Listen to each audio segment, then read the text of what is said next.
ಶ್ರೀ ಶುದ್ಧ ಬ್ರಹ್ಮಣೇ ನಮಃ.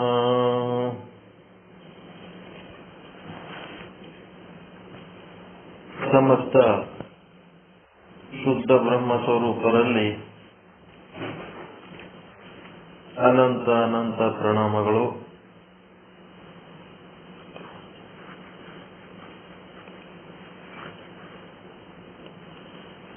ಈ ಒಂದು ವಿಚಾರ ಸಾಗರ ಸಾಧು ನಿಶ್ಚಲ್ ದಾಸ್ಜಿಯವರ ಕೃತಿ 5ನೇ ತರಂಗ ಮಧ್ಯಮ ಅಧಿಕಾರಿ ಅದೃಷ್ಟಿಗೆ ಉಪದೇಶಕ್ಕೆ ಸಂಬಂಧಪಟ್ಟಂತ ವಿಚಾರ. ಇಲ್ಲಿ ಭೇದವಾದ ಗುರು ಮತ್ತು ಶಾಸ್ತ್ರಗಳ ಸತ್ಯತೆ ಬಗ್ಗೆ ಚರ್ಚೆ ನಡೀತಾ ಇದೆ. ಇದಕ್ಕೆ ಸಂಬಂಧಪಟ್ಟಂತೆ ಭೇದವಾದದ ತಿರಸ್ಕಾರಕ್ಕೆ ಸಂಬಂಧಪಟ್ಟಂತ ಚರ್ಚೆಯಲ್ಲಿ 216ನೇ ದೋಹ ಭೇದವಾದದ ತಿರಸ್ಕಾರ, ಅದರೊಳಗೆ 216ನೇದು ದೋಹ ಅಲ್ಲದು, ಅದು ವಿಷಯಾಂಕ. ಭೇದವಾದದ ತಿರಸ್ಕಾರ 5ನೇ ತರಂಗ ಮಧ್ಯಮ ಅಧಿಕಾರಿಗೆ ಉಪದೇಶ 15ನೇ ದೋಹ. ಈ 15ನೇ ದೋಹ ಏನದಂದ್ರ, ಈ ವೇದ ಮತ ಏನದ ಇದು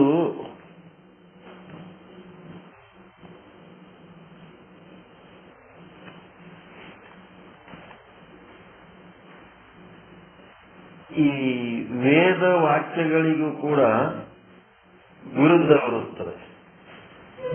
ವೇದ ವಾಕ್ಯಗಳಿಗೆ ವಿರುದ್ಧವಾದ ವೇದ ಮತ. ಬರೀ ಇಲ್ಲಿ ತನಕ ಏನ್ ಹೇಳಿದ್ರು, ಶಂಕರರ, ವಾಲ್ಮೀಕಿಯವರ, ವ್ಯಾಸ ಮಹರ್ಷಿಗಳ ಒಂದು ಏನ್ರಿ ಹೊಸ ಬುಕ್ ನನ್ನ ಹತ್ರ ಇಲ್ಲ. 216ನೇ ವಿಷಯಾಂಕ 5ನೇ ತರಂಗ, ಅದು ಮೊದಲಿಂದ ಪೀಠಿಕೆ ಒಳಗೆ ಹೋದ್ರೆ ಅಂದ್ರೆ ಗೊತ್ತಾಗ್ತದೆ. 15ನೇ ದೋಹ ಫಸ್ಟಿಗೆ ಇರ್ತದ ನೋಡ್ರಿ. ಅದು ಯಾವ ಪೇಜ್ನಾಗ ಏನಿರ್ತದ ಅನ್ನೋದು ಪರಿವಿಡಿ ಅಂತ ಇರ್ತದಲ್ಲ, ಅದ್ರೊಳಗೆ ಹೋದ್ರೆ ಗೊತ್ತಾಗ್ತದೆ. 5ನೇ ತರಂಗ 216ನೇ ವಿಷಯಾಂಕ 15ನೇ ದೋಹ. ವಚನ, ವೇದ ವಚನಗಳಿಗೂ ಕೂಡ ವೇದ ಮತವು ವಿರುದ್ಧವಿರುತ್ತದೆ. ವೇದ ವಚನ ಅಂದ್ರೆ ವೇದ ವಾಕ್ಯಗಳು. ಬರೀ ಈ ಆಚಾರ್ಯರ ವಿಚಾರದಲ್ಲಿ ವೇದ ಅಷ್ಟೇ ಅಲ್ಲ, ವೇದಕ್ಕೆ ಸಹಿತ ಇದು ವಿರುದ್ಧದ ವೇದ ಮತ. ವೇದ ಪ್ರತೀತಿ ಮಹಾ ದುಃಖದಾತ ಯಮ ಕಠಮೇ ಯಹ ಥೇರತ ತಾತ.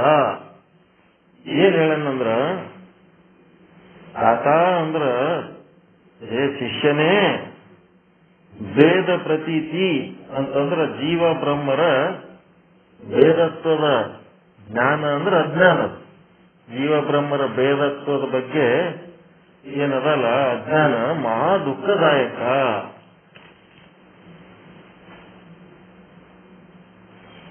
ಇದು ಮಹಾ ದುಃಖದಾಯಕ. ಮಹಾ ದುಃಖದಾತ, ಮಹಾ ದುಃಖವನ್ನು ಕೊಡುವಂತಾಗಿದೆ.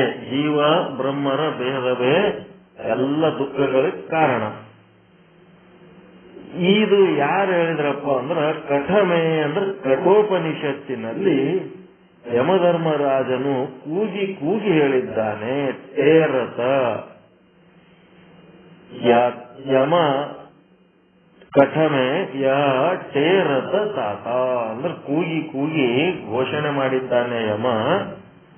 ಏನಂತಂದ್ರ ಜೀವ ಬ್ರಹ್ಮರ ಭೇದವೇ ಮಹಾ ದುಃಖಕ್ಕೆ ಕಾರಣವಾಗಿದೆ ಅಂತೇಳಿ ಯಮ ಕೂಗಿ ಕೂಗಿ ಹೇಳಿದ್ದಾನೆ.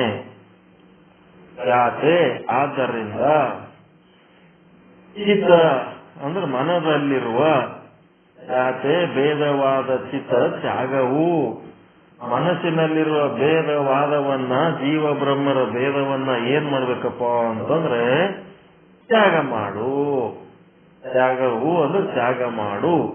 ಈಗ ಅದ್ವೈತವಾದ ಅನುರಾಗವು ಏನ್ ಮಾಡ್ಬೇಕಪ್ಪ ಅಂತಂದ್ರ ಈ ಜೀವ ಬ್ರಹ್ಮರ ಅದ್ವೈತ ಏನದಲ್ಲ ಆ ಅಭೇದವನ್ನ ಪ್ರೀತಿಸು, ಅದರಲ್ಲಿ ಇಚ್ಛೆಯನ್ನ ಹೊಂದು, ಭೇದವಾದವನ್ನ ತ್ಯಾಗ ಮಾಡು, ಮತ್ತು ಜೀವ ಬ್ರಹ್ಮರ ಅಭೇದವನ್ನ ಪ್ರೀತಿಸು ಅಂದ್ರ ಅದ್ರೊಳಗೆ ಆಸಕ್ತಿ ಹೊಂದು ಅಂತ ಹೇಳಿದ್ರು.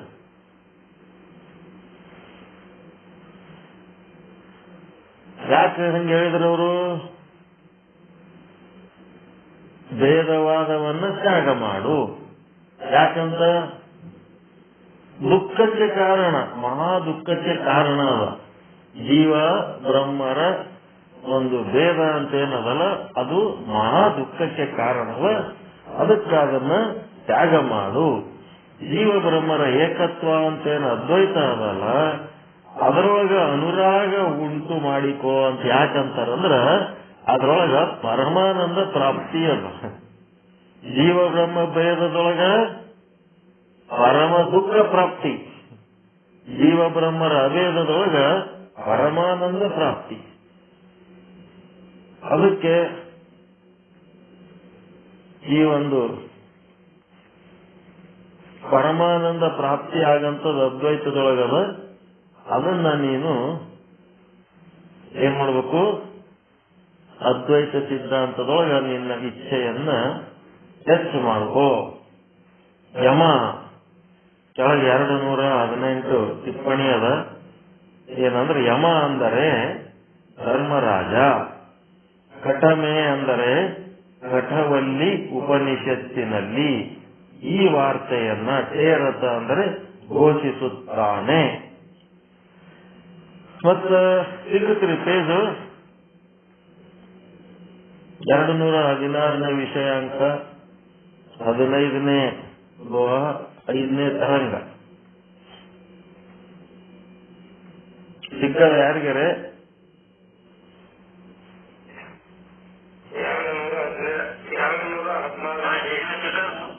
ಪೇಜ್ ನಂಬರ್ ಹೇಳ್ರಿ ಮತ್ತೆ ಯಾರಿಗೆ ಸಿಕ್ಕದ ಅವ್ರಿಗೆ. ಹೊಸ ಬುಕ್ನಾಗ ಅದು ಹಳಿ ಬುಕ್. ಅದು ಅವ್ರು ಕೇಳೋದು ಹೊಸ ಬುಕ್ ಇದ್ದವ್ರಿಗೆ.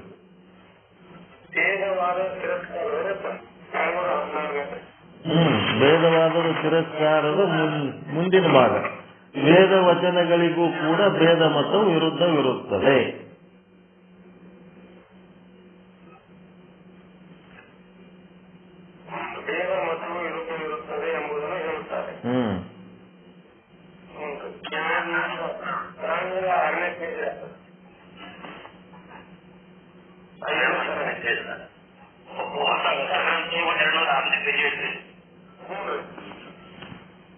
ಹೊಸ ಗ್ರಂಥನಾಗ ಎಷ್ಟು ಪೇಜ್ ರೀ?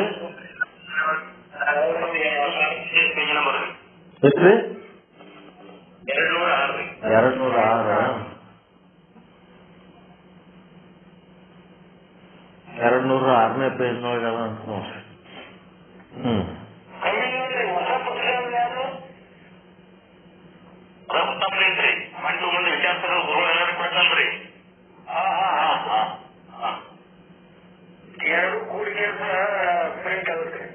ಕಂಬೈನ್ಡ್ ಎಡಿಷನ್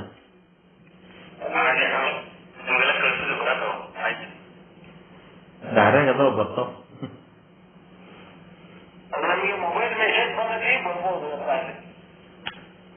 219ನೇ ಟಿಪ್ಪಣಿ ಇಲ್ಲೊಂದು ಶ್ಲೋಕ ಹೇಳ್ಯಾರ. ಮೃತ್ಯೋ ಸ ಮೃತ್ಯುಮಾಪ್ನೋತಿ ಯ ಇಹ ನಾನೇವ ಪಶ್ಯತಿ ಇತಿ ಶ್ರುತೆ. ಅಂದ್ರೆ ಏನಿದು? ಇದು ವೇದ ವಾಕ್ಯ. ಏನ್ ಹೇಳ್ತದಿದು ಅಂದ್ರ ಯಾವ ಪುರುಷನು ಯಾವ ಪುರುಷನು ಈ ಪರಮಾತ್ಮನನ್ನ ಭಿನ್ನ ಭಿನ್ನ ಸ್ವರೂಪಗಳಂತೆ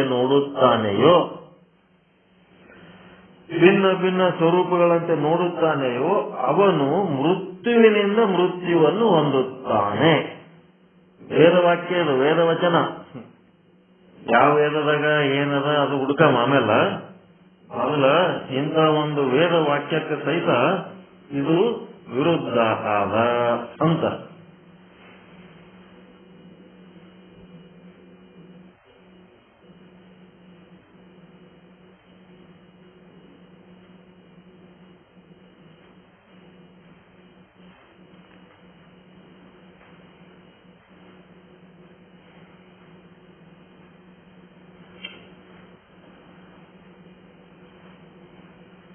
ಅದು ಆದ್ಮೇಲೆ ನೆಕ್ಸ್ಟ್ ಇನ್ನೂ ಒಂದು ದ್ವಿತೀಯ ದ್ವೈಭಯಂ ಭವತಿ ಅನ್ಯೋ ಸಾವ ನ್ಯೋಹಮಸ್ತಿ ನ ಸ ವೇದ ಯಥಾ ಪಶುರೇವ ಸ ದೇವನಾಮ. ಅಂದರೆ ಮುಂದ ಇನ್ನೂ ಒಂದು ದೋಹ, 16ನೇ ದೋಹ. ಆ 16 ದೋಹದೊಳಗ ಏನ್ ಮಾಡ್ಯಾರ, ಈ ವೇದ ವಾಕ್ಯವನ್ನ ಏನ್ ಮಾಡ್ಯಾರ ಅಂತಂದ್ರ ದೋಹದೊಳಗೆ ಬರ್ದಾರ ಈ ವೇದ ವಾಕ್ಯದ ಅರ್ಥ. ಜೋ ದ್ವಿತೀಯಕೋ ಭತಿ ಮೇ ಧಾರೈ ಅಂದ್ರ, ಜೋ ಅಂದ್ರೆ ಯಾರು ತನ್ನ ಮತಿಯಲ್ಲಿ ಬುದ್ಧಿಯಲ್ಲಿ, ದ್ವಿತೀಯಕೋ ಅಂದ್ರೆ ಭೇದವನ್ನ ನಾನು ಬೇರೆ, ಪರಮಾತ್ಮ ಬೇರೆ ಹಾಗೂ ಜಗತ್ತು ಬೇರೆ, ಜೀವ ಜಗತ್ತು ಈಶ್ವರ ಅಂತದಲ್ಲ, ಇವೆಲ್ಲ ಬೇರೆ ಬೇರೆ ಅಂತೇಳಿ ಯಾರು ಭಾವವನ್ನು ತಾಳ್ತಾರ, ಭಾವಧಾರೈ ಧರಿಸಿರುವರೋ ಸಾಕು ಆತನಿಗೆ ಭಯ ಭೀತಿ ಉಂಟಾಗುತ್ತದೆ. ಯಹ ವೇದವು ಪುಕಾರೈ ಸಾರಿ ಸಾರಿ ಹೇಳುತ್ತದೆ. ದ್ವಿತೀಯ ದ್ವೈಭಯಂ ಭವತಿ ಅನ್ಯೋ ಸಾವ ನ್ಯೋಹಮುಸ್ಥಿತಿ ಅಂತಂದ್ರೆ ಇದು ದುಃಖಕ್ಕೆ ಕಾರಣ ಆದ, ಭಾರಿ ದುಃಖ ಕೊಡ್ತದ. ಒಂದು ದುಃಖ ಪ್ರದಾಯಕ, ಇನ್ನೊಂದು ಭಯೋತ್ಪಾದಕ ಭೇದ ಬುದ್ಧಿ. ಎರಡನೇದು ಏನ್ ಮಾಡ್ಲಕತ್ತದ, ಒಂದು ದುಃಖ ಪ್ರದಾಯಕ, ಇನ್ನೊಂದು ಭಯೋತ್ಪಾದಕ. ಈ ಎರಡು ಆತವಂತ ನೋಡ್ರಿ. ಇದರಿಂದ ವೇದ ಸಾರಿ ಸಾರಿ ಹೇಳ್ತಾ ಇದೆ.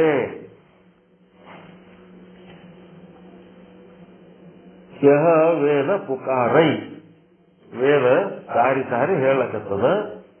ಮತ್ತು ಜ್ಞೇಯ ಜಗತ್ತಿನಲ್ಲಿರುವ ಪದಾರ್ಥಗಳು ಅಂದ್ರೆ ಜಗತ್ತು, ಧ್ಯೇಯ ಅಂದ್ರೆ ಧ್ಯಾನ ಮಾಡಲಿಕ್ಕೆ ಯೋಗ್ಯವಾದದ್ದು ಪರಮಾತ್ಮ. ಇವು ಮೋತೆ ನನಗಿಂತಲೂ ಹೆಚ್ಚು ಅಂದ್ರೆ ಸ್ವಲ್ಪ ಅವರು ಬೇರೆ ಆಗಿರುವವು ಎಂದು ಲಗಿತು ಅಂದ್ರೆ ತಿಳಿದಿರುವಾತ ಪಶುವಾಗಿದ್ದಾನೆ. ಹೀಗೆಂದು ವೇದ ದಂಡೋರ ಅಂದ್ರೆ ಡಂಗುರ ಸಾರುತ್ತಿದೆ. ಏನೇನಂತ ಒಂದೊಂದೇ ಪಾಯಿಂಟ್ ತೆಗಿಬೇಕಿದ್ರಾಗ. ವೇದ ಏನೇನು ಪುಕಾರೈ, ಏನ್ ಪುಕಾರ ಮಾಡ್ಲಿಕ್ಕತ್ತದ ಅಂತಂದ್ರೆ ಭೇದ ಈ ಒಂದು ದ್ವೈತ ಬುದ್ಧಿ, ಜೀವ ಜಗತ್ತು ಈಶ್ವರ ಎಲ್ಲ ಬೇರೆ ಬೇರೆ ಅಂತೇಳಿ ಯಾರು ತಿಳ್ಕೊತಾರ ಅವರಿಗೆ ದುಃಖನೂ ಬರ್ತದ, ಮತ್ತೆ ಭಯನೂ ಉಂಟಾಗ್ತದ ಅಂತೇಳಿ ವೇದಗಳು ಸಾರಿ ಸಾರಿ ಹೇಳುತ್ತಿವೆ.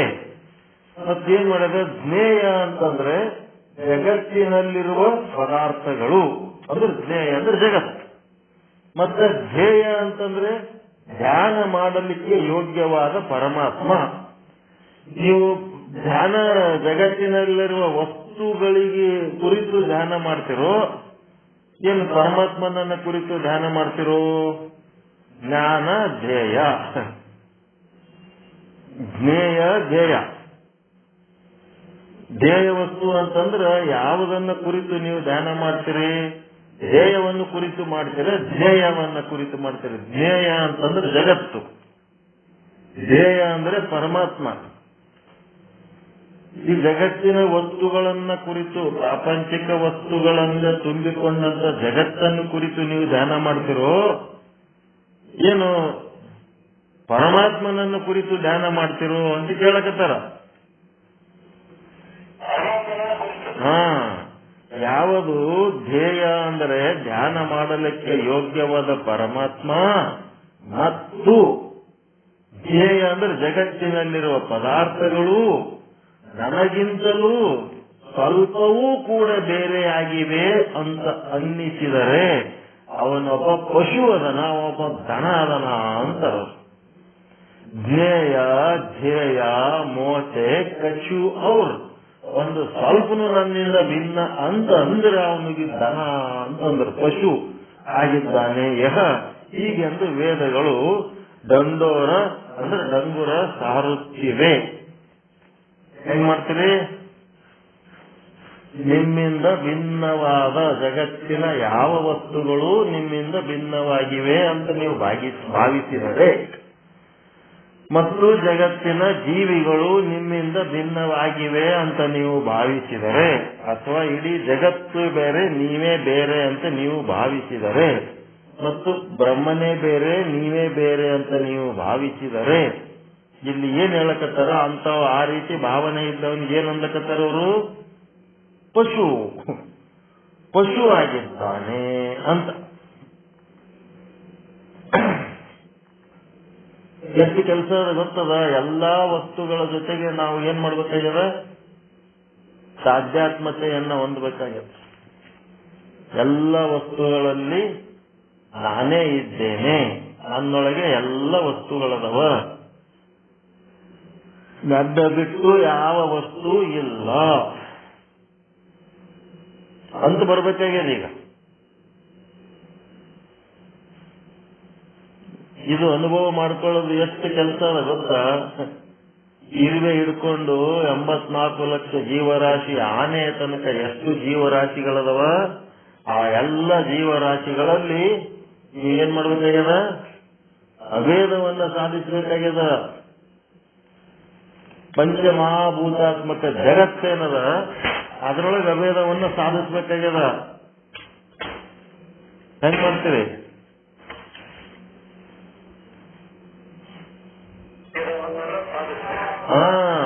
ನೀವು ಭೇದ ಇತ್ತು ಅಂತಂದ್ರೆ ಪಶು ಅಂತ.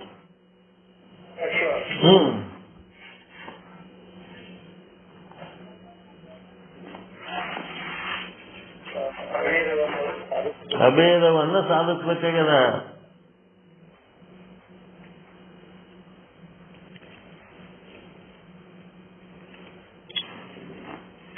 ಅಹಂ ಬ್ರಹ್ಮ ಸರ್ವಂ ಬ್ರಹ್ಮ, ನಾನು ಬ್ರಹ್ಮ ಎಲ್ಲವೂ ಬ್ರಹ್ಮ. ಅಹಂ ಶುದ್ಧ ಬ್ರಹ್ಮ ಸರ್ವಂ ಶುದ್ಧ ಬ್ರಹ್ಮ, ಒಂದೇ ಅದೀವಿ ಎಲ್ಲ ಅಂತ ಹೇಳಂದ್ರೆ ಬೇರೆ.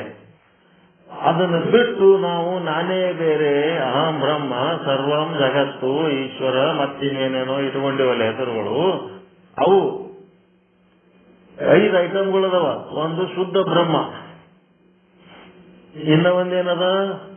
ಬ್ರಹ್ಮಾಂಡ ಕಾಣುತ್ತದೆ ನಿಮ್ಗೆ ಹೊರಗೆ. ಆ ಬ್ರಹ್ಮಾಂಡದೊಳಗೆ ಏನೇನದ? ಪಂಚಭೂತಾತ್ಮಕ ವಸ್ತುಗಳದವ, ಮತ್ತ ಈಶ್ವರ ಅದನ, ಮತ್ತೆ ಮಾಯೆ ಆದ. ಬ್ರಹ್ಮಾಂಡ, ಈಶ್ವರ, ಮಾಯೆ, ಇವು 3. ಮತ್ತೆ ಪಿಂಡಾಂಡಕ್ಕೆ ಬಂದ್ರಿ ಅಂತಂದ್ರೆ ಪಿಂಡಾಂಡ, ಜೀವ, ಅವಿದ್ಯೆ, ಇವು 3. 6 ಇಲ್ಲ. ಬ್ರಹ್ಮಾಂಡ, ಈಶ್ವರ, ಮಾಯೆ, ಪಿಂಡಾಂಡ, ಜೀವ, ಅವಿದ್ಯೆ, ಆಮೇಲೆ ಶುದ್ಧ ಬ್ರಹ್ಮ. ಒಟ್ಟು ಇವು 7 ಐಟಮ್ಗಳದಾವೆ ಈ ಜಗತ್ತಿನಾಗ. ಈ 7 ಐಟಮ್ಗಳಲ್ಲಿ ಭೇದ ಮಾಡಿದ್ರಿ ಅಂತಂದ್ರೆ ಪಶುಗಳು. ಈ 7 ಐಟಮ್ಗಳನ್ನು ಒಂದೇ ಮಾಡಬೇಕಾಗ್ಯದ.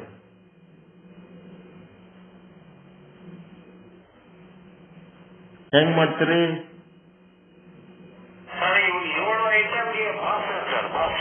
ಶುದ್ಧ ಬ್ರಹ್ಮನೇ 7 ಐಟಮ್ ಆಗಿ ತೋರ್ತಾ ಇದ್ದಾನೆ. ಬಂಗಾರನೇ ಎಲ್ಲ ಆಭರಣಗಳಾಗಿ ತೋರ್ತಾ ಇದೆ. ಮಣ್ಣು ಕುಂಬಾರನ ಮನೆಯೊಳಗೆ ಎಷ್ಟೋ ಸಾಮಾನುಗಳು ಮಾಡಿಟ್ಟಾನ, ಬೇರೆ ಬೇರೆ ಬೇರೆ ಬೇರೆ, ಅವೆಲ್ಲ ಓಸು ಮಣ್ಣಲ್ಲಿದ್ದ ಮಾಡಿಟ್ಟಾನ. ಹಂಗ ಶುದ್ಧ ಬ್ರಹ್ಮನೇ ಬ್ರಹ್ಮಾಂಡ ಆಗ್ಯಾನ, ಶುದ್ಧ ಬ್ರಹ್ಮನೇ ಈಶ್ವರ ಆಗ್ಯಾನ, ಶುದ್ಧ ಬ್ರಹ್ಮನೇ ಮಾಯೆ ಆಗ್ಯಾನ. ತೋರ್ಲಿಕ್ಕತ್ತಾನ. ಯಾವಾಗ ತೋರ್ತದ ಅದು ಅಡಗ್ತದ. ಶುದ್ಧ ಬ್ರಹ್ಮನೇ ಪಿಂಡಾಂಡ ದೇಹ ಆಗ್ಯಾನ, ಶುದ್ಧ ಬ್ರಹ್ಮನೇ ಜೀವ ಆಗ್ಯಾನ, ಶುದ್ಧ ಬ್ರಹ್ಮನೇ ಅವಿದ್ಯೆ ಆಗ್ಯಾನ. ಹೇಗಿದೆ ಇದೆಲ್ಲ ಶುದ್ಧ ಬ್ರಹ್ಮನ ಲೀಲೆ ಅಂತ ತಿಳ್ಕೋಬೇಕು. ತೋರ್ಲಿಕ್ಕತ್ತಾನ, ತೋರಿದ ಅಡಗ್ತದ. ತೋರುವ ಅಡಗುವ ಬ್ರಹ್ಮ, ತೋರದ ಅಡಗದ ಬ್ರಹ್ಮ ಎರಡದವ. ಒಂದು ತೋರ್ತದ ಅಡಗ್ತದ, ಒಂದು ತೋರದಿಲ್ಲ ಅಡಗದಿಲ್ಲ.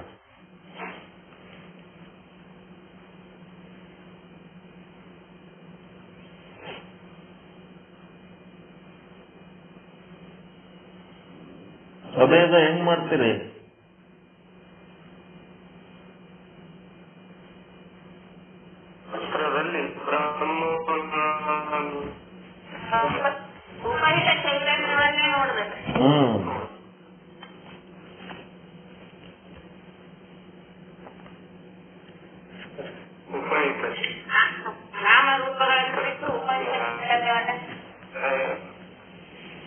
ಈಗ ಒಂದು ಒಂದು ಒಂದು ವಸ್ತು ಅದ ಮುಂದಂತ ತಿಳ್ಕೋರಿ.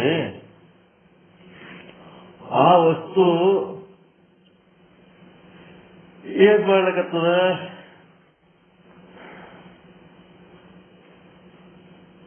ನಿಮಗ್ ಕಾಣ್ಲಿಕ್ಕತ್ತದ. ಆ ವಸ್ತು ನಿಮಗ ಕಾಣ್ಲಿಕ್ಕತ್ತದ, ನಿಮಗ ತೋರ್ಲಿಕ್ಕತ್ತದ. ಆ ವಸ್ತು ನಿಮಗೆ ತೋರ್ತಾ ಇರ್ಬೇಕಾದ್ರೆ ಹೆಂಗ್ ತೋರ್ಲಿಕ್ಕತ್ತದಂದ್ರ, ಅಲ್ಲಿ ಒಂದು ವಸ್ತು ಅದ, ನಿಮ್ಮಲ್ಲಿ ಒಂದು ಅಂತಃಕರಣ ಅದ. ಬ್ರಹ್ಮ ಆ ವಸ್ತುವಿನೊಳಗೂ ಬ್ರಹ್ಮದನ, ನಿಮ್ಮ ಅಂತಃಕರಣದೊಳಗೂ ಬ್ರಹ್ಮದನ. ನಿಮ್ಮ ಅಂತಃಕರಣದಾಗ ಎಷ್ಟು ಬ್ರಹ್ಮ ಅದನ ಅಷ್ಟಕ್ಕೇನಂತಾರ ಅಂತಃಕರಣ ಉಪಯುತ ಚೇತನ ಅಂತಾರ. ಅಂತಃಕರಣ ಉಪಯುತ ಚೇತನಕ್ಕೆ ಏನಂತಾರ ಅಂದ್ರೆ ಸಾಕ್ಷಿ ಚೇತನ ಅಂತಾರ. ಮತ್ತ ಹೊರಗೆ ಒಂದು ವಸ್ತು ಅದ, ಘಟ ಪಟ ಏನೋ ಒಂದು ವಸ್ತು ಅದ. ಆ ವಸ್ತು ಏನದ? ಅದ್ರಾಗೂ ಬ್ರಹ್ಮದನ. ಅದ್ರೊಳಗ ವಸ್ತು ನಿಮ್ಗೇನ್ ತೋರ್ಲಕತ್ತದ ಅದು ಜಡ ವಸ್ತು ಅದ, ಆದ್ರೂ ಅದ್ರೊಳಗೆ ಬ್ರಹ್ಮ ವಸ್ತು ಅದ. ಆ ಘಟದೊಳಗ ಘಟದಷ್ಟೇ ಸೈಜಿನ ಒಂದು ಬ್ರಹ್ಮ ಏನದಲ್ಲ, ಅದಕ್ಕೇನಂತದ ಅಂದ್ರ ವಸ್ತು ಉಪಯುತ ಚೇತನ ಅಂತ. ವಸ್ತು ಉಪಯುತ ಚೇತನ. ಈಗೇನಾಗ್ತದ, ನಿಮ್ಮ ಅಂತಃಕರಣದ ವೃತ್ತಿ ಹೋಗಿ ಆ ವಸ್ತುವನ್ನ ನೇತ್ರದ್ವಾರ ಹೊರಗೆ ಬಂದು, ನಿಮ್ಮ ಅಂತಃಕರಣದ ವೃತ್ತಿ ನೇತ್ರದ್ವಾರ ಹೊರಗೆ ಬಂದು ಆ ವಸ್ತುವಿನ ಹತ್ರ ಹೋಗಿ ತಲುಪ್ತದೆ. ಅಲ್ಲಿ ಬೆಳಕು ಇತ್ತು ಅಂತಂದ್ರೆ, ಅಲ್ಲಿ ಬೆಳಕು ಇತ್ತು ಅಂತಂದ್ರೆ ಆ ವಸ್ತು ಏನದ ಯಥಾರ್ಥವಾಗಿ ಕಾಣಿಸ್ತದ. ಅದು ಏನದ ಅಂತೇಳಿ ತಿಳ್ಕೊತವ. ಏನಾಗ್ತದಪ್ಪ ಅಂದ್ರ ಆ ವೃತ್ತಿ ಹೋಗಿ ಏನ್ ಮಾಡ್ತದ, ಬೆಳಕಿತ್ತಂದ್ರ ಆ ವಸ್ತುವಿನ ಸಮಾನ ಆಕಾರ ತಾಳ್ತದ. ಸಮಾನ ಆಕಾರ ತಾಳಿದಾಗ ಸಫಿಶಿಯಂಟ್ ಬೆಳಕು ಇತ್ತು ಅಂತಂದ್ರೆ ಅದು ಏನ್ ತಿಳ್ಕೊತದ, ಏನ್ ಹಗ್ಗ ಅದ, ಮತ್ತಿನ್ನ ಘಟ ಅದ, ಪಟ ಅದ, ಏನೋ ತಿಳ್ಕೊತದ. ಒಂದು ವೇಳೆ ಅಲ್ಲಿ ಬೆಳಕು ಇರ್ಲಿಲ್ಲ ಅಂತಂದ್ರ ಏನ್ ಮಾಡ್ತದೆ, ಕಲ್ಪಿಸ್ಕೊಳ್ತದೆ. ಇದು ತಾನೇ, ಇದಕ್ಕೊಂದು ಕಲ್ಪನಾ ಶಕ್ತಿ ಅದ. ಇದೇನ್ ಮಾಡ್ತದೆ, ಕಲ್ಪಿಸ್ಕೊತದ. ಹಗ್ಗ ಕಾಣ್ಲಿಲ್ಲ, ಮತ್ತ ಅದರಂಗೆ ಇರೋಂಥದ್ದು ಏನೋ ಒಂದು ವಸ್ತುವನ್ನ ಅದು ಕಲ್ಪನೆ ಮಾಡಿಕೊಂಡು ಹಾವು ಅಂತೇಳಿ ಕಲ್ಪಿಸ್ಕೊತದ.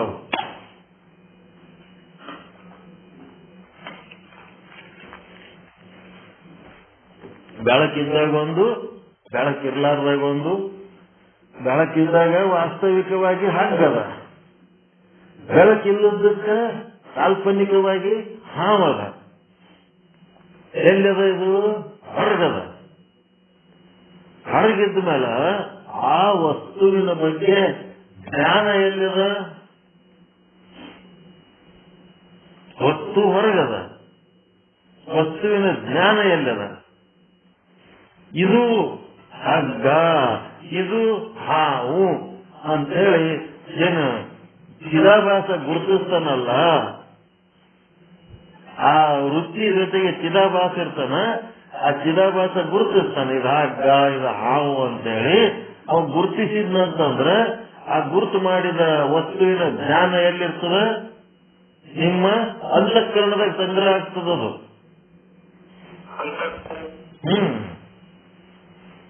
ಜಡವಸ್ತುವಿನ ವಿಷಯ ಅಂತಃಕರಣದಾಗ ಸಂಗ್ರಹ ಆಗ್ತದ. ಈ ಅಂತಃಕರಣದಾಗ ನಿಮ್ಗೆ ಜಡವಸ್ತುವಿನ ವಿಷಯ ಸಂಗ್ರಹ ಆಗ್ಬೇಕಾದ್ರೆ ಅದಕ್ಕಿಂತ ಮೊದಲು ಒಂದು ಕೆಲಸ ಆಗಿರ್ತದ. ಅದು ನಿಮಗ ಗೊತ್ತಾಗಲ್ಲ ಅಷ್ಟೇ. ನಿಮ್ಮ ಅಂತಃಕರಣದೊಳಗೆ ಬ್ರಹ್ಮದನ, ಅಂತಃಕರಣ ಉಪಹಿತ ಚೇತನ ಅಂತಂದ್ರೆ ಸಾಕ್ಷಿ ಚೇತನ. ಅಂತಃಕರಣದೊಳಗೆ ಬ್ರಹ್ಮ ಇದ್ದದ್ದು ಒಂದನೇದ್ದು ಉಪಹಿತ ಚೇತನ. ನೆಕ್ಸ್ಟ್ ಅಂತಃಕರಣದಿಂದ ಹೊರಗೆ ಬಂದದಲ್ಲ ವೃತ್ತಿ, ಆ ವೃತ್ತಿಯೊಳಗೆ ಚಿದಾಭಾಸದನ, ವೃತ್ತಿಯಾದ ಚಿದಾಭಾಸ ಜಡವಸ್ತುವನ್ನು ಗುರುತಿಸ್ತಾನ. ವೃತ್ತಿ ಏನ್ ಮಾಡ್ತದ? ಆವರಣ ಭಂಗ ಮಾಡ್ತದ. ಅದು ಬೆಳಕಿದ್ದಾಗ ಅದಕ್ಕೆಲ್ಲ ಆವರಿಸಿ ಅದು ಈ ವಸ್ತು ಇದೇ ಆದಂತ ಚಿದಾಭಾಸಗೆ ಗುರುತಿಡಂಗ ಅನುಕೂಲ ಮಾಡ್ತದ. ಬೆಳಕಿರ್ಲಿಲ್ಲ ಅಂದ್ರೆ ತಾನೇ ಒಂದ್ ಏನಾರ ಕಲ್ಪನೆ ಮಾಡ್ಕೊಂಡು ಏನೋ ತಿಳ್ಕೊತದ. ಅದು ಎಲ್ಲ ಏನ್ ಕೆಲಸ ಅದು? ವೃತ್ತಿ ಕೆಲಸ. ಮತ್ತೆ ಎಲ್ಲ ಕಡೆ ಇರೋ ಬ್ರಹ್ಮ ವೃತ್ತಿಯೊಳಗೂ ಇರ್ತಾನ ಇಲ್ಲ? ಇರ್ತಾನ. ಹೀಗಾಗಿ ಎಲ್ಲ ಕಡೆ ಇರೋ ಬ್ರಹ್ಮ ವೃತ್ತಿಯೊಳಗೂ ಇರ್ತಾನ. ಈಗೇನಾಯ್ತಪ್ಪ ಅಂತಂದ್ರೆ ನೆಕ್ಸ್ಟ್ ಆ ವೃತ್ತಿ ಒಳಗಿನ ಬ್ರಹ್ಮ ಮತ್ತು ಅಂತಃಕರಣದೊಳಗಿನ ಬ್ರಹ್ಮ ಬೇರೆ ಅದನೇನು? ವೃತ್ತಿ ಉಪಹಿತ ಚೇತನ, ಅಂತಃಕರಣ ಉಪಹಿತ ಚೇತನ ಬೇರೆ ಅದ ಏನು? ಇಲ್ಲ. ಅಂತಃಕರಣದೊಳಗಿರುವ ಉಪಹಿತ ಚೇತನ ಸಾಕ್ಷಿ ಚೇತನವೇ ಏನಾಗ್ಯದ? ವೃತ್ತಿ ಉಪಹಿತ ಚೇತನ ಆಗ್ಯದ. ಈಗ ಇನ್ನು ಮುಂದೇನ್ ಮಾಡಿದ? ಅದು ಅಲ್ಲಿ ಹೋಗಿ ಆವರಣ ಭಂಗ ಮಾಡಿದಾಗ ಚಿದಾಭಾಸ ಆ ಘಟ ಪಟ ಅಥವಾ ರಜ್ಜು ಏನದ ಆ ಜಡವಸ್ತುವ ನಾವು ಗುರುತಿಸಿದ್ರ ಯಾವಾಗ ಅದು ಗುರುತಿಸ್ಲಿಕ್ಕೆ ಸಾಧ್ಯ ಆಗ್ಯದ ಅಂದ್ರ ಅದಕ್ಕಿಂತ ಮೊದಲ ಆ ಜಡವಸ್ತುವಿನೊಳಗಿರುವಂತ ಉಪಹಿತ ಚೇತನ ಏನದಲ್ಲ ಆ ಚೇತನ ಮತ್ತು ನಿಮ್ಮ ವೃತ್ತಿ ಒಳಗಿರೋ ಉಪಹಿತ ಚೇತನ ಅಭೇದವಾಗಿರುತ್ತದೆ. ನಿಮಗ್ ಗೊತ್ತಿಲ್ಲದಂಗ ಅದು ಅಭೇದ ಆಗಿರ್ತದ. ನಿಮಗ್ ಗೊತ್ತಿಲ್ಲದಂಗ ಇದು ಅಡ್ಡ ಅಂತ ಗೊತ್ತಾಗಬೇಕಾದ್ರ ನಿಮ್ಮ ಅಂತಃಕರಣದ ಉಪಹಿತ ಚೇತನ ಮತ್ತು ಆ ಹಗ್ಗದ ಉಪಹಿತ ಚೇತನ ಎರಡೂ ಅಭೇದವಾದಾಗ ನಿಮಗದು ಹಗ್ಗ ಅಂತ ಗೊತ್ತಾಗ್ತದೆ. ಎರಡೂ ಒಂದಾಗ್ತವವು. ಎಲ್ಲಿ ತನಕ ನಿಮ್ಮ ಅಂತಃಕರಣ ವೃತ್ತಿ ಹೊರಗೆ ಹೋಗಲ್ಲ, ಅಂತಃಕರಣ ಒಂದು ಕಡೆ ಮತ್ತು ಅದು ವಸ್ತು ಇನ್ನೊಂದು ಕಡೆ ಇತ್ತು ಅಂತಂದ್ರ ಆ ಉಪಹಿತ ಚೇತನಗಳು ಬೇರೆ ಬೇರೆಯಾಗಿಯೇ ಇರುತ್ತವೆ. ನಿಮ್ಮ ಸುತ್ತಮುತ್ತ ಎಷ್ಟೋ ವಸ್ತುಗಳವ, ಅವಷ್ಟು ವಸ್ತುಗಳು ನಿಮಗೆ ಒಂದೇ ಸಲ ಕಂಡು ಬರ್ತವೇನು? ಯಾವ ವಸ್ತುವನ್ನ ನೀವು ನೋಡ್ತೀರಿ ಆ ವಸ್ತುವಿನ ಮೇಲೆ ನಿಮ್ಮ ವೃತ್ತಿ ಹೋಗಿ ಬೆಳಕಿತ್ತು ಅಂತಂದ್ರೆ ಆ ವಸ್ತುವಿನ ಆಕಾರ ತಾಳ್ತದೆ. ಸಮಾನ ಆಕಾರ ತಾಳಿ ಆ ವಸ್ತು ಏನ್ ಮಾಡ್ತದ? ಈ ಚಿದಾಭಾಸನಿಂದ ಗುರುತಿಸಿಕೊಳ್ಳುತ್ತದೆ ಜಡವಸ್ತು. ಈ ಚಿದಾಭಾಸನಿಂದ ಗುರುತಿಸ್ಕೋಬೇಕಾದ್ರ ಈ ಗುರುತು ಹಿಡಿಯೋದಕ್ಕಿಂತ ಮೊದಲು ಒಂದು ಏನ್ ಕೆಲಸ ಆಗಿರ್ತದೆ ಅಂದ್ರೆ ನಿಮ್ಮ ವೃತ್ತಿಯೊಳಗಿರುವ ಉಪಹಿತ ಚೇತನ ಆ ವಸ್ತುವಿನೊಳಗಿರುವ ಉಪಹಿತ ಚೇತನದೊಂದಿಗೆ ಅಭೇದವಾಗಿರುತ್ತದೆ. ಅದು ಅಭೇದವಾಗಿದ್ದಕ್ಕೆ ಇದು ಹಗ್ಗ ಅಂತ ನಿಮಗೆ ಗೊತ್ತಾಗ್ಲಿಕ್ಕತ್ತದ. ಒಂದ್ ವೇಳೆ ಅದು ಅಭೇದ ಆಗಿದ್ದಿಲ್ಲ, ಭೇದವೇ ಇತ್ತು ಅಂತಂದ್ರೆ ಅದು ಹಗ್ಗ ಅಂತ ನೀವು ಹೇಳಕ್ ಸಾಧ್ಯನೇ ಇಲ್ಲ. ಹೆಂಗದ ನೋಡ್ರಿ ಅದು ಟೆಕ್ನಿಕ್. ಹೀಗಾಗಿ ಬ್ರಹ್ಮಾಂಡದ ಎಷ್ಟು ವಸ್ತುಗಳದವ, ಆ ಎಲ್ಲಾ ವಸ್ತುಗಳಲ್ಲಿ ಬ್ರಹ್ಮಾಂಡದ ಎಷ್ಟು ಜೀವಿಗಳದವ, ಆ ಎಲ್ಲಾ ಜೀವಿಗಳಲ್ಲಿ ಬ್ರಹ್ಮನು ಉಪಹಿತ ಚೇತನ ಸ್ವರೂಪನಾಗಿ ಏನ್ ಮಾಡ್ಯಾನ, ವ್ಯಾಪಿಸಿದ್ದಾನೆ. ನಿಮ್ಮದು ಏನದ, ವೃತ್ತಿ ಚಿದಾಭಾಸ ಮತ್ತು ವೃತ್ತಿ ಉಪಹಿತ ಚೇತನ ಸಮೇತವಾಗಿ ನಿಮ್ಮ ಅಂತಃಕರಣದಿಂದ ನಿಮ್ಮ ನೇತ್ರದ್ವಾರ ಹೋಗಿ ಆ ವಸ್ತುಗಳ ಆ ಜೀವಿಗಳ ಸಮಾನ ಆಕಾರ ತಾಳಿದಾಗ ಚಿದಾಭಾಸ ಏನ್ ಗುರುತಿಸ್ತಾನ, ನಾಮ ರೂಪಗಳನ್ನ ಗುರುತಿಸ್ತಾನ. ಈ ಒಂದು ಉಪಹಿತ ಚೇತನಗಳು ಏನ್ ಮಾಡ್ತಾವ, ಒಂದಕ್ಕೊಂದಾಗ್ತಾವ. ಯಾವುದು ಸತ್ತು ಚಿತ್ತ ಆನಂದ ಬ್ರಹ್ಮ ವಸ್ತು ಏನಾಗ್ತದ ಅಲ್ಲಿ ಒಂದೇ ಆಗ್ತದೆ. ಹೀಗಾಗಿ ಅವು ಯಾವಾಗ ಒಂದಾತವ ಆವಾಗ ಏನಾಯ್ತು, ಆ ವಸ್ತುವಿಗೆ ಸಂಬಂಧಪಟ್ಟಂತೆ ನಿಮ್ಮ ಪಶುತ್ವದಿಂದ ಮುಕ್ತಿ ಆಯ್ತು. ಆ ವಸ್ತುವನ್ನ ನೀವೇ ಅಂತ ತಿಳ್ಕೊಂಡ್ರಿ ಅಂದ್ರೆ ಅದರೊಳಗಿರುವ ಉಪಹಿತ ಚೇತನ ಬೇರೆ ಅಲ್ಲ, ನನ್ನ ವೃತ್ತಿ ಒಳಗಿರೋ ಉಪಹಿತ ಚೇತನ ಬೇರೆ ಅಲ್ಲ, ನನ್ನ ಅಂತಃಕರಣದೊಳಗಿರುವಂತ ಉಪಹಿತ ಚೇತನ ಬೇರೆ ಅಲ್ಲ. ಮೂರೂ ಉಪಹಿತ ಚೇತನಗಳು ಒಂದೇ ಅದಾವ. ಆ ವಸ್ತು ಅಲ್ಲಿ ಯಾಕದ ಅಂದ್ರೆ ಅಲ್ಲಿ ವಸ್ತು ಉಪಹಿತ ಚೇತನ ಇದ್ದಕ್ಕ ಆ ವಸ್ತು ಅಲ್ಲಿ ಆದ. ಈ ಅಂತಃಕರಣ ಇಲ್ಲಿ ಯಾಕದ ಅಂದ್ರೆ ಈ ಅಂತಃಕರಣದ ಉಪಹಿತ ಚೇತನ ಸ್ವರೂಪದ ಸಾಕ್ಷಿ ಇದ್ದಕ್ಕ ಈ ಅಂತಃಕರಣ ಇಲ್ಲಿ ಅದ. ಮತ್ತು ಅವೆರಡೂ ಒಂದಕ್ಕೊಂದು ಸಂಪರ್ಕ ಬಂದು ಒಂದು ಮಾಡಂತ ಒಂದು ಕೊಂಡಿ ಏನದಲ್ಲ ವೃತ್ತಿ, ಆ ವೃತ್ತಿ ಏನದ, ಆ ವೃತ್ತಿ ಒಳಗನು ಉಪಹಿತ ಚೇತನ ಇದ್ದಕ್ಕ ಅದು ವೃತ್ತಿ ಆದ. ಹೀಗಾಗಿ ಉಪಹಿತ ಚೇತನದ ದೃಷ್ಟಿಯಿಂದ ನೋಡುವ ಕೌಶಲ್ಯವನ್ನ ಬೆಳೆಸಿಕೊಂಡು ನಾವು ಎಲ್ಲಾ ವಸ್ತು, ಎಲ್ಲಾ ಜೀವಿ, ಎಲ್ಲಾ ಸಮಯ, ಎಲ್ಲಾ ಸಂದರ್ಭ, ಎಲ್ಲಾ ಕಾಲ, ಎಲ್ಲ ದೇಶಗಳಲ್ಲಿ ಅಭಿನ್ನ ಅಭೇದವನ್ನೇ ಕಾಣಬೇಕು. ಹೆಂಗದು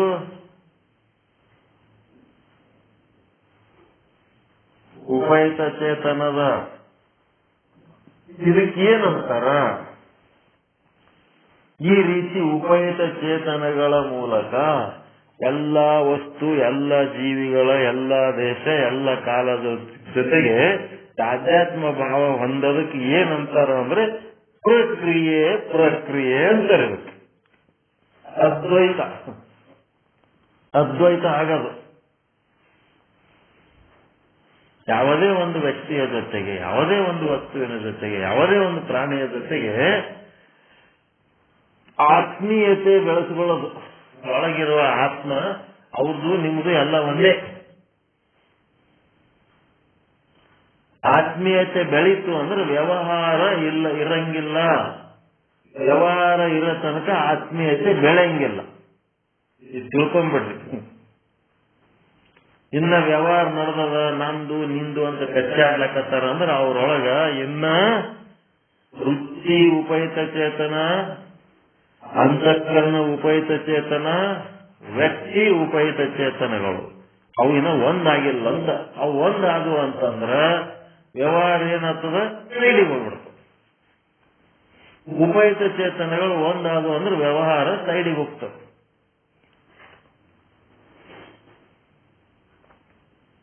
ಹೆಂಗದ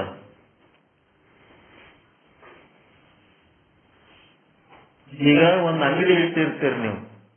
ನಾನು ಹೊಸದಾಗಿ ಗಿರಾಕಿ ಬಂದಿನಿ, ನಮ್ಮ ಪರಿಚಯ ನಿಮಗಿಲ್ಲ, ನಿಮ್ ಪರಿಚಯ ನಮಗಿಲ್ಲ. ಹಿಂಗಾಗಿ ಸ್ಟಾರ್ಟಿಂಗ್ ಏನ್ ಮಾಡ್ತೀರಿ, ಇಷ್ಟು ಬಿಲ್ ಆಯ್ತು ಕೊಟ್ಟೋಗು, ಇಷ್ಟು ಬಿಲ್ ಆಯ್ತು ಕೊಟ್ಟೋಗು. ಅವ ಮುಂದೆ ಬರ್ತಾ ಬರ್ತಾ ಒಂದೊಂದ್ ಸಾರಿ ಹಂಗೆ ಬರ್ತಾನ ಏನೋ ಒಂದ್ ತಗೋತಾನ ಹೋಗ್ತಾನ, ಆಮೇಲೆ ತಂದು ಕೊಡ್ತಾನ. ನೀವು ಮರ್ತರು ಅವ ನೆನಪು ಮಾಡಿ ತಂದು ಕೊಡ್ತಾನ. ಅವಾಗ ಏನಾಗ್ತದ, ವಿಶ್ವಾಸದ ಮನುಷ್ಯ ಅದನಪ್ಪ, ಇವನಿಗೆ ಏನಾರ ಕೊಟ್ರ ಎಲ್ಲಿ ಹೋಗಂಗಿಲ್ಲ, ಮತ್ತ ಅವ ತಂದು ಕೊಡ್ತಾನ, ತಾನೇ ನೆನಪಲೆ ತಂದು ಕೊಡ್ತಾನ ಅಂತ. ಇನ್ನೂ ಮುಂದುವರೆದು ನೀವು ಫ್ರೆಂಡ್ಶಿಪ್ ಬಾಳೆ ಬೆಳೀತು ಅಂತಂದ್ರ ಅವ ಏನ್ ಮಾಡ್ತಾನ, ಎಲ್ಲರೇ ಊರಿಗೆ ಹೋದ್ರೆ ನಿಮಗ್ ಗಲ್ಲದ ಮೇಲೆ ಕುಂದಿರ್ಸಿ ಹೋಗ್ತಾನ. ಉಪಯುಕ್ತ ಚೇತನ ವ್ಯರ್ಥ ಒಂದಾಗ್ಬಿಡ್ತಂತಂದ್ರ ಅವನ ಜಾಗ, ಅವನ ಸ್ಥಾನ, ಅವನ ಮಾನ ಎಲ್ಲ ನಿಮಗ್ ಕೊಡ್ತಾನ. ಉಪಯುಕ್ತ ಎಂತವ್ರಿಗೆ ಕೊಡ್ಲಕ್ ಸಾಧ್ಯ? ಇದು ಉಪಯುಕ್ತ ಚೇತನ ಒಂದಾದವ್ರಿಗೆ ಮಾತ್ರ ಇದು ಸಾಧ್ಯ ಅದ. ಉಪಯುಕ್ತ ಚೇತನ ಒಂದಾಗಿದ್ದಿಲ್ಲ ಅಂತಂದ್ರೆ ಇನ್ನು ವ್ಯವಹಾರ ನಡೆದಿರ್ತದೆ. ಕೈ ಹೆಂಗದು, ಬಾಯಿ ಹೆಂಗದು, ಈ ಭದ್ರ ಇದ್ದಿದ್ದಿಲ್ಲ ಅಂತಂದ್ರ ಕೈ ಭದ್ರ ಇಲ್ಲ, ಬಾಯಿ ಭದ್ರ ಇಲ್ಲ ಅಂದ್ರೆ ಗಿರಾಕಿಗಳು ಕೆಟ್ಟ ಹೋಗ್ತಾವ, ಬರ 4 ದುಡ್ಡು ಬರ್ಲಾರ್ದಂಗ ಹಾಕಿ ಕುಂದಿರ್ತಾವ, ಹಂಗ ಹಿಂಗ ಚಾಲು ಆಗ್ಬಿಡ್ತಾವ. ಅದಕ್ಕೆ ಉಪಯುಕ್ತ ಚೇತನಗಳು ಒಂದಾಗಬೇಕು. ಇದಕ್ಕೇನಂತಾರ, ಪ್ರಕ್ರಿಯೆ ಅಂತಾರೆ. ಶಿಷ್ಯ ಯಾತೆ ಮಧ್ವಾದಿಕ ಬಾಣಿ ಸುನೀಸು ವಿಸರಹಿ ಅತಿ ದುಃಖ ದಾನಿ. ಯಾತೆ ಅಂದ್ರೆ ಆದುದರಿಂದ ಶಿಷ್ಯನೇ ಅತಿ ದುಃಖದಾನಿ ಅಂದ್ರೆ ಅತಿಶಯವಾದ ದುಃಖವನ್ನು ಕೊಡುವ. ಮಧ್ವಾಚಾರ್ಯ ಮೊದಲಾದವರ ಯಾವ ಬಾಣಿ ಅವರ ಮಾತುಗಳು ಸುನಿ ಕೇಳಿರುವೆಯೋ, ಈ ಭೇದವಾದದ ಮಾತು, ನೀನು ಜೀವ ಈಶ್ವರ ಭೇದ, ಜೀವ ಜಗತ್ತು ಭೇದ, ಜಡ ಜೀವ ಭೇದ, ಜಡ ಭೇದ, ಜೀವ ಭೇದ ಅಂತೇಳಿ ಇಂಥವೆಲ್ಲ ಭೇದಗಳು ಅದಾವತ್ತೇಳಿ ಏನ್ ವರ್ಣನ ಮಾಡಿ ಹೇಳಿರಲ್ಲ, ಅಂತ ಏನ್ ಕೇಳಿರುವೆಯಲ್ಲ ಅವೆಲ್ಲ ಸು ಅಂದ್ರೆ ಅವುಗಳನ್ನ ವಿಸರಹಿ ಮರೆತು ಬಿಡು, ಅವೆಲ್ಲ ಏನ್ ಮಾಡಿಬಿಡು, ತ್ಯಜಿಸಿಬಿಡು. ಭೇದವಾದದ ವಿಚಾರಗಳು ಏನದವ ಅವುಗಳನ್ನೆಲ್ಲ ತ್ಯಜಿಸಿಬಿಡು. ಏಕೆಂದರೆ ಓಲವು ಎಲ್ಲಿಯ ತನಕ ಅಥವಾ ನಿನ್ನ ಜಿಯ ಅಂದ್ರೆ ಹೃದಯದಲ್ಲಿ, ನಿನ್ನ ಹೃದಯದಲ್ಲಿ ದ್ವೈತ ವಚನ ಅಂದ್ರೆ ಭೇದವಾದಿಗಳ ಮಾತುಗಳು ಇರುವವೋ ತೌಲವು ಅಲ್ಲಿಯ ತನಕ ಅದ್ವಿತೀಯ ಬ್ರಹ್ಮದ ಸಾಕ್ಷಾತ್ ಅಂದ್ರೆ ಸಾಕ್ಷಾತ್ಕಾರವು ನ ವೈ ಆಗುವುದಿಲ್ಲ. ನೀನೇನು ಮಧ್ವಾಚಾರ್ಯ ಆ ಆಚಾರ್ಯ ಈ ಆಚಾರ್ಯ ಅಂತೇಳಿ ಹೋಗಿ ಕೂತು ನೀ ಭೇದವಾದದ ಪ್ರವಚನ ಏನು ಕೇಳಿದಿ ಅವೆಲ್ಲ ತ್ಯಾಗ ಮಾಡು, ಮರ್ತು ಬಿಡು. ಅವು ತಲೆ ಒಳಗೆ ಎಲ್ಲಿ ತನಕ ನಿನಗಿರ್ತಾವ ಹೃದಯದೊಳಗ ಅಲ್ಲಿ ತನಕ ಈ ಮೋಕ್ಷ ಅದ್ವಿತೀಯ ಬ್ರಹ್ಮದ ಸಾಕ್ಷಾತ್ಕಾರ ಮೋಕ್ಷ ಆಗುವುದಿಲ್ಲ ನೋಡ್ತಮ್ಮ ಅಂತ. ಈಗ ನನಗೆ ಮೋಕ್ಷ ಯಾಕಾಗಲ್ಲ ಗೊತ್ತಾಯ್ತಾ? ಒಳಗಿರೋ ಭೇದ ಭಾವ ಹೋಗಿಲ್ಲ, ಅದು ಹೋಯ್ತು ಅಂತಂದ್ರೆ ಮೋಕ್ಷನೇ ಮೋಕ್ಷ.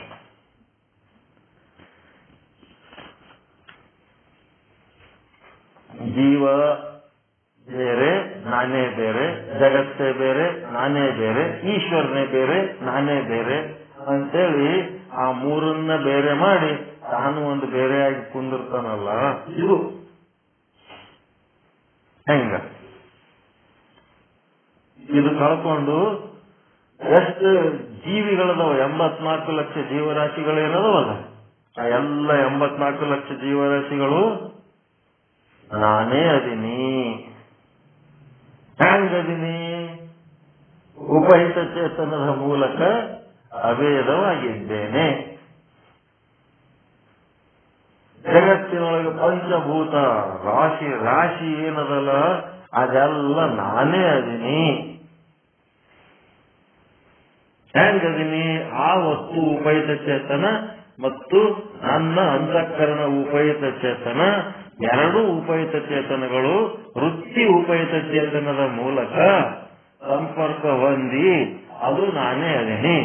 ಒಂದ್ ದೊಡ್ಡ ಸಮುದ್ರ ನೋಡಿರಿ, ಸಮುದ್ರದ ಉಪಹಿತ ಚೇತನ ಆದ ಇಲ್ಲ, ಅಲ್ಲಿ ಬ್ರಹ್ಮದನಿಲ್ಲ ಸಮುದ್ರದಲ್ಲಿ. ಸಮುದ್ರದಾಗ ಬ್ರಹ್ಮದನ ಇಲ್ರಿ. ಅದು ಲೆಕ್ಕದಾಗ ದೊಡ್ಡದಿರ್ಲಿ, ಲೆಕ್ಕದಿರ್ಲಿ ಅದು.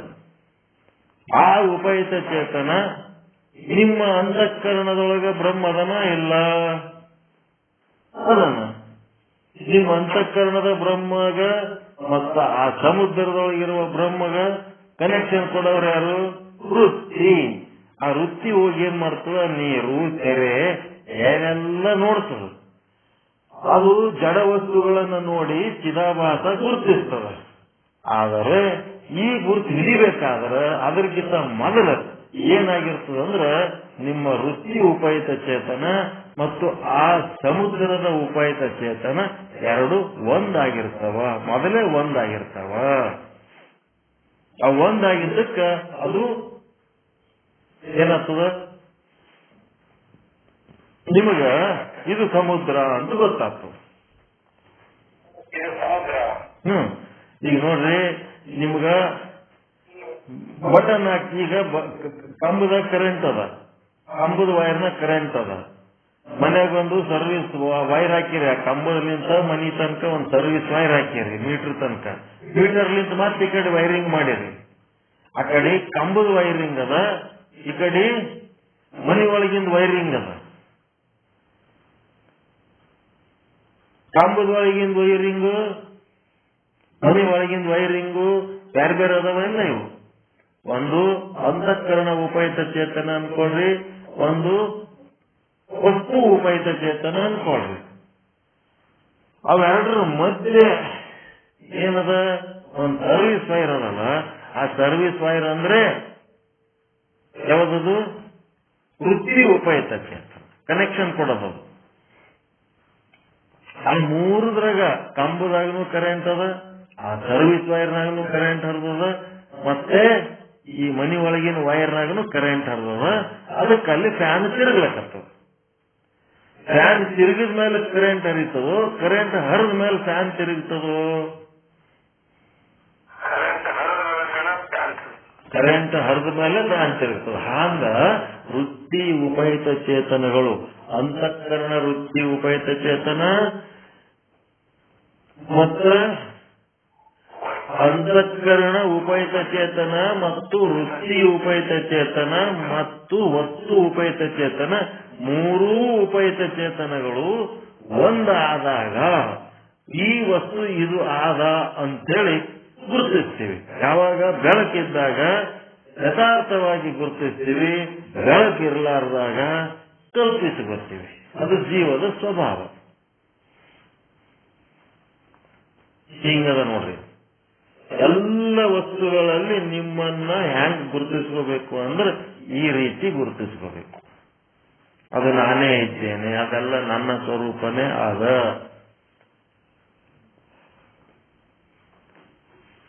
ಹೆಂಗ್ ಮಾಡ್ಬೇಕು? ಪ್ರಾಕ್ಟೀಸ್ ಮಾಡ್ಬೇಕು, ಮತ್ತೇನ್ ಮಾಡ್ಬೇಕು? ರೂಢಿ ಮಾಡ್ಬೇಕು.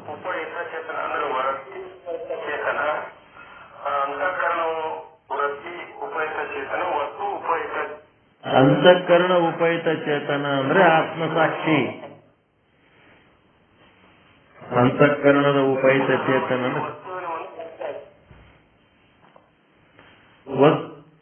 ನಿಮ್ಮ ಅಂತಃಕರಣ ಮತ್ತು ವಸ್ತು ವೃತ್ತಿ ಇರ್ಲಿಲ್ಲ ಅಂತಂದ್ರೆ ಅವು ದೂರ ದೂರ ಇರ್ತಾವ. ನಿಮ್ ಸುತ್ತಮುತ್ತ ಎಷ್ಟು ವಸ್ತುಗಳದವ, ಅದರ ಉಪಯುಕ್ತ ಚೇತನ ಆದಾವ ಇಲ್ಲ ಅದವ. ನಿಮ್ಮ ಅಂತಃಕರಣ ವೃತ್ತಿ ಹೋಗಿ ಆ ವಸ್ತುವಿನ ಜೊತೆಗೆ ಸಂಪರ್ಕ ಮಾಡಿಲ್ಲ. ಅದರ ಸಲುವಾಗಿ ಏನಾಗ್ಯವ? ನಿಮ್ಮ ಅಂತಃಕರಣದ ಉಪಯುಕ್ತ ಚೇತನ ವೃತ್ತಿಯ ಮೂಲಕ ಹೋಗಿ ಆ ವಸ್ತುವಿನ ಉಪಯುಕ್ತ ಚೇತನದ ಜೊತೆಗೆ ಒಂದು ಆಗ್ಲಾರ್ದಕ್ಕ ಆ ವಸ್ತುಗಳು ಯಾವ ನಿಮಗ್ ಕಾಣ್ತಾ ಇಲ್ಲ. ಯಾವುದರ ಮೇಲೆ ಲಕ್ಷ್ಯ ಹರಿಸ್ತೀರಿ ಆ ವಸ್ತು ನಿಮಗ್ ಕಾಣುತ್ತದ. ಆ ವಸ್ತುವಿನನ್ನು ನೀವು ಗುರುತಿಸ್ಲಕತ್ತೀರಿ ಅಂತಂದ್ರೆ ಆ ವಸ್ತುವಿನಲ್ಲಿರುವ ಉಪಯುಕ್ತ ಚೇತನ, ನಿಮ್ಮ ಅಂತಃಕರಣದಲ್ಲಿರುವ ಉಪಯುಕ್ತ ಚೇತನ, ಅವೆರಡೂ ಏನಾದವ? ನಿಮ್ಮ ಅಂತಃಕರಣ ವೃತ್ತಿಯೊಳಗಿರುವ ಉಪಯುಕ್ತ ಚೇತನದಿಂದ ಒಂದು ಗೂಡಿಸಿವೆ. ಲಿಂಕ್ ಪೂಲ್ ಕಟ್ಟಿ ಬಿಡ್ತದ. ಅದು ಬಂದು ಒಂದು ರೋಡ್ ಆ ಕಡೆ ಅದ, ಒಂದು ರೋಡ್ ಈ ಕಡೆ ಅದ, ನಡಬರಕ್ ಪೂಲ್ ಕಟ್ಟಿದಾಗ ಮಾಡಿಬಿಡ್ತದ. ಅದು ಕಟ್ಟಿ ಒಂದೇ ರೋಡ್ ಮಾಡಿಟ್ಬಿಡ್ತು.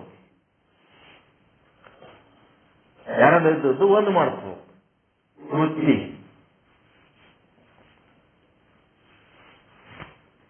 ಅದಕ್ಕೆ ಏನೇನು ಹೇಳಿದ್ರು? ಒಂದು ದುಃಖದಾಯಕ, ಎರಡನೇದ್ದು ಭಯೋತ್ಪಾದಕ, ಮೂರನೇದ್ದೇನು ಭೇದ ಇದ್ದವ ಒಬ್ಬ ಪಶು ಸಮಾನ ಎಲ್ಲ ಪಶುನೇ. ಹೀಗಾಗಿ ಈ ಭೇದವಾದವನ್ನ ಅರ್ಥ ಬಿಡು, ಅಭೇದವನ್ನೇ ನೀನು ಏನ್ ಮಾಡ್ಬೇಕು, ಅಳವಡಿಸಿಕೊಂಡಿ ಅಂತಂದ್ರ ನಿನಗ್ ಸಾಕ್ಷಾತ್ಕಾರ ಆಗ್ತದ. ನೀ ಭೇದವಾದ ನಿನ್ನ ತಲೆ ಒಳಗೆ ಎಲ್ಲಿ ತನಕ ಇಟ್ಕೊಂಡಿರ್ತೀರಿ ಅಲ್ಲಿ ತನಕ ನಿನಗೆ ಸಾಕ್ಷಾತ್ಕಾರ ಆಗಂಗಿಲ್ಲ.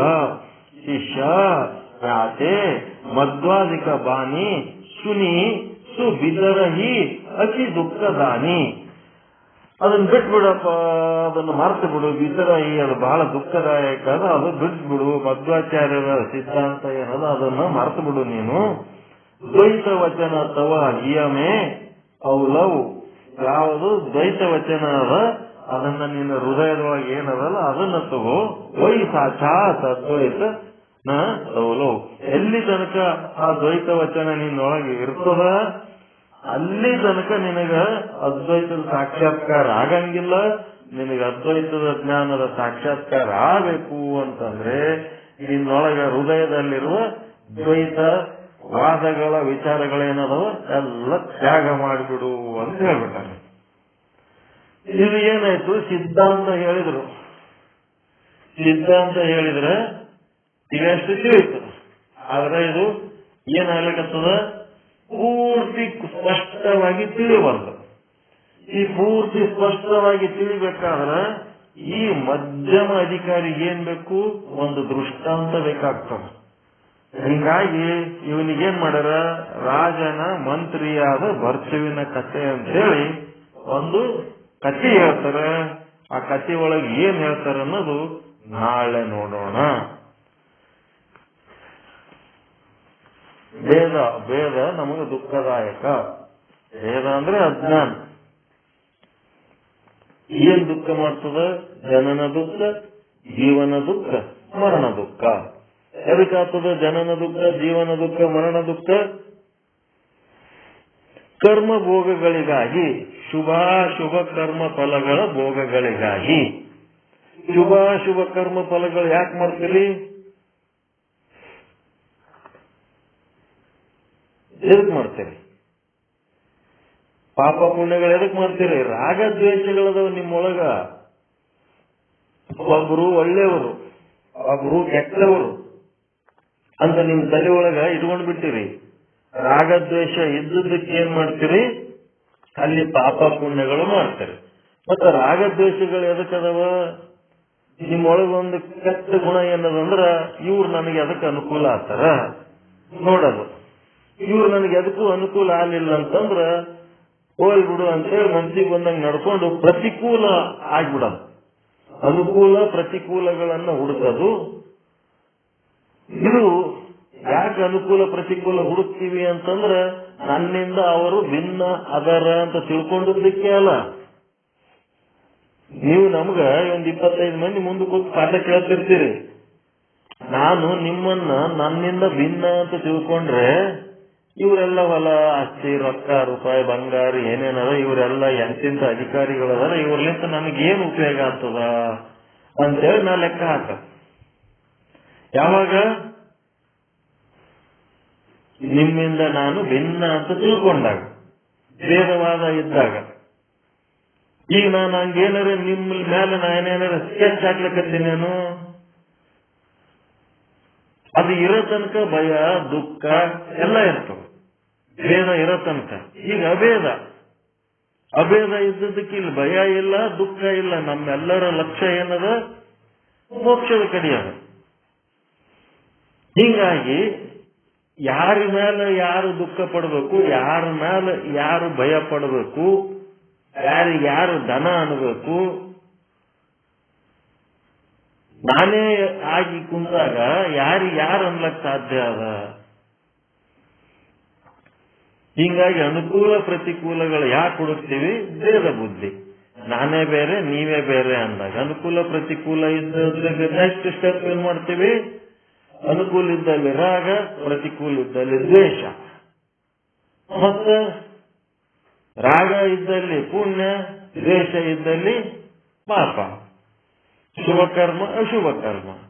ಆ ಶುಭ ಕರ್ಮ ಅಶುಭ ಕರ್ಮಗಳ ಮಾಡಿದ ಕೂಡಲೇ ಫಲ ಸಿದ್ಧಿ ಆಗ್ತವ.